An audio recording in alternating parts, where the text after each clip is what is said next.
Back to news ఇక మిగిలిన details చూద్దాం. ఉప ముఖ్యమంత్రి పవన్ కళ్యాణ్ రాజులు పర్యటనలో అపరిచితుడి కదలికలంటూ కలకలం రేగింది. గతంలో వైసీపీలో పనిచేసిన గూడపల్లికి చెందిన పున్నం నరసింహగా తేలింది. పవన్ అభిమాని అని కొన్నాళ్లుగా జనసేనలు తిరుగుతున్నట్లు చెప్తున్నారు. అయితే రాజులు పర్యటనలో డ్రైన్ ను పరిశీలిస్తున్న సమయంలో అధికారులతో మాట్లాడుతున్న సందర్భంలో ఆ తర్వాత ఉప ముఖ్యమంత్రికి దగ్గరగా వెళ్లడం తీవ్ర అనుమానాస్పదంగా తిరగటంతో పోలీసులకు ఫిర్యాదు అందింది. ఇక నరసింహకు పాస్ ఎలా వచ్చిందనే కోణంలో రాజులు సిఐ నరేష్ కుమార్ దర్యాప్తు చేశారు.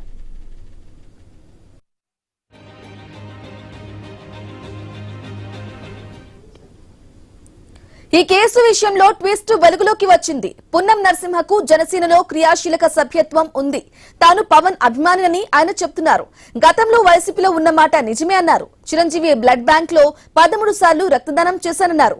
ఇక జనసేనలో తన ఎదుగుదలను చూసి ఓర్చుకోలేని వారు తప్పుడు ప్రచారం చేస్తున్నారని నరసింహ మండిపడ్డారు.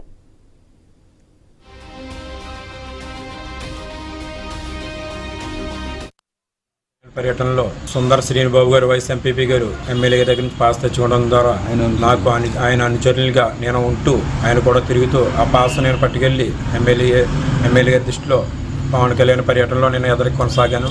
నేను గతంలో వైసీపీ నాయకుడిగా పనిచేస్తూ ఇప్పుడు జనసేన సభ్యత్వం 3 ఇయర్స్ చేయించుకుంటూ కొనసాగుతున్నాను. దీంట్లో పవన్ కళ్యాణ్ అభిమానిగా ఉంటూ చిరంజీవి గారి బ్లడ్ బ్యాంకులో 13 సార్లు బ్లడ్ డొనేషన్ చేయడం వల్ల ఇవాళ నాయకుడిగా నేను ఎదరికి వెళ్ళడం వల్ల ఫేస్బుక్లో ఆరోపణలు గతగా రకరకాలుగా పాత ఫోటోలు అవి పెడుతూ ఇటువంటి దుష్పరిచయాలు నా మీద ఇటువంటి పెట్టుకోకుండా మీ అందరికీ శుభాకాంక్షలు తెలుపుతూ జై జనసేన పవన్ కళ్యాణ్ పర్యటన